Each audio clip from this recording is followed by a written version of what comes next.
Hi, my name is Bonnie Kaur. I'm Manager of Clinical Services for FR&R and Healthcare Consulting. In this segment, I've been asked to discuss how palliative care services are reimbursed. Beginning with Medicare, the only direct reimbursement for palliative care services is for physician services. The beneficiary must have Medicare Part B.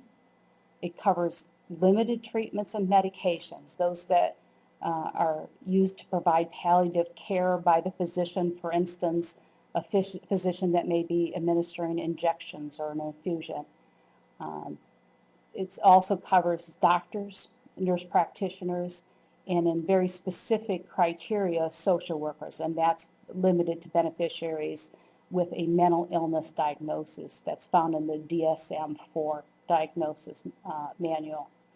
The services have to be reasonable and necessary for the management of symptoms, and it must include a diagnosis that supports that type of situation. So unlike most other coding, when we're talking about coding for physician E&M, evaluation and management services, for palliative care, we're going to be looking for diagnoses that are symptom-based rather than a diagnosis or a condition, which kind of goes against the grain when you're talking to coders, because typically they're looking for the diagnosis and not the symptom. But since that is the primary reason for the care, when we are billing for evaluation and management for palliative care, we're going to be looking for what that primary symptom is occurring and what that physician or his support team needs to do for that symptom.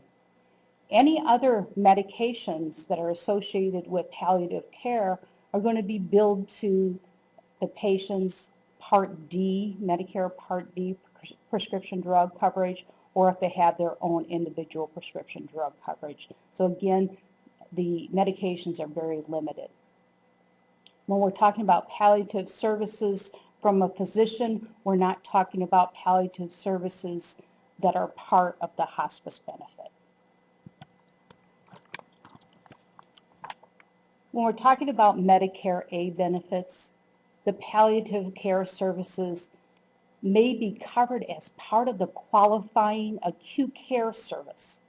So as long as that patient has been admitted to a Part A type benefit, whether it be a skilled nursing facility, a hospital, a home health agency, and they meet the need for skilled care as defined by Medicare, that it requires that license and the skill of a nurse or a therapist, then along with those skilled criteria, the provider may be including palliative services.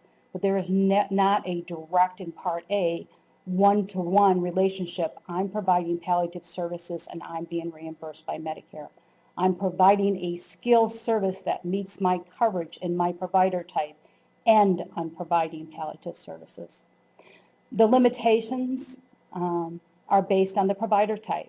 So if I'm receiving home health episodic care and meets the Medicare skilled criteria, that individual that's receiving those palliative services within there has to remain homebound. A hospice benefit, when I'm providing palliative service, I need to make sure that that patient has a life expectancy of 6 months or less, or foregoing that curative treatment.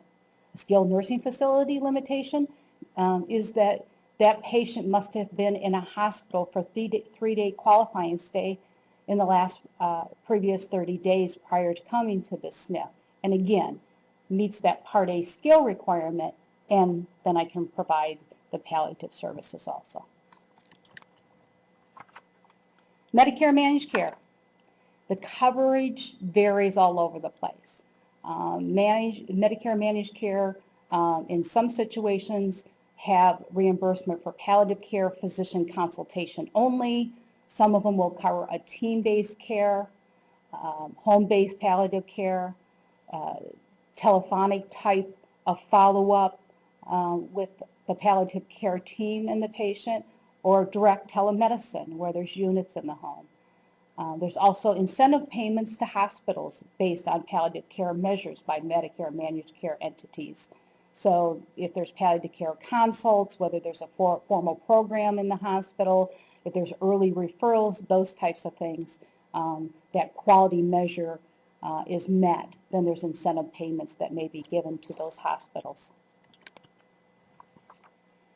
Medicare also now has Medicare Choice Model, which is a demonstration project for palliative care. It's very limited. It's going to be limited to 30 hospices. They have not been selected yet. And this model is to enable beneficiaries to receive palliative care through a hospice in this case that's participating in the demonstration, and also receive their Part A benefits, Part B curative services along with this palliative care demonstration. The restriction here is that the beneficiary must not have previously elected the Medicare hospice benefit. Also, the reimbursement to the provider is very limited, $400 per month to provide the palliative level care services for them. But this is the first step into Medicare recognizing the full Medicare, full palliative care services and reimbursing directly for those services. Medicare and Medicaid integrated care. These are the managed care organizations providing coordinated care to patients who have both Medicare and Medicaid. So far, there's been 12 states that have been approved by CMS. Their models have been approved by CMS. And the coverage, again, varies from state to state and plan to plan. The 12 states that are currently active are California, Colorado, Illinois, Massachusetts, Michigan, Minnesota, New York, Ohio, South Carolina, Texas, Virginia, and Washington. In the state of Illinois, we have the MMAI, Medicare Medicaid Alignment Initiative. Their primary goal is to reform the care that's delivered to their clients that are eligible for both Medicare and Medicaid.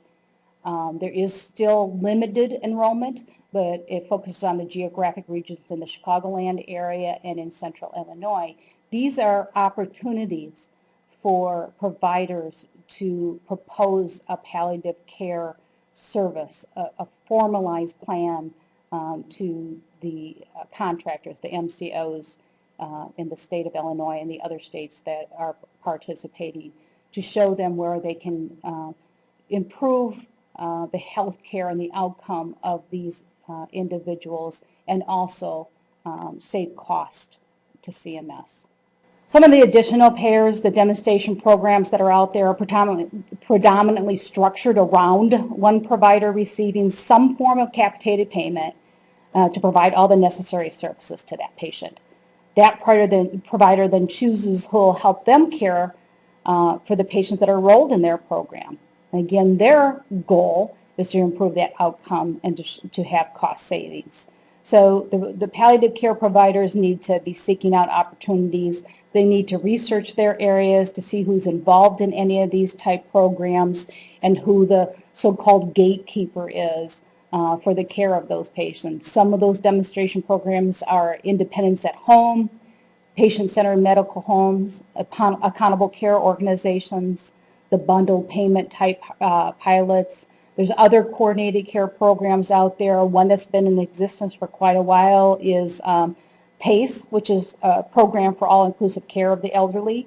It's beginning to expand. It started off small, is predominantly for the frail elderly nursing home adults who are usually in the last 2 or 3 years of their life, and this is a good opportunity to provide palliative services in those type of programs. Insurance plans, they also vary by plan, but palliative care, if it's covered, is typically covered as part of the plan's hospice or their chronic care benefits. So their beneficiary is eligible for chronic care, their beneficiary is eligible for hospice, and they'll pay through those type of benefits.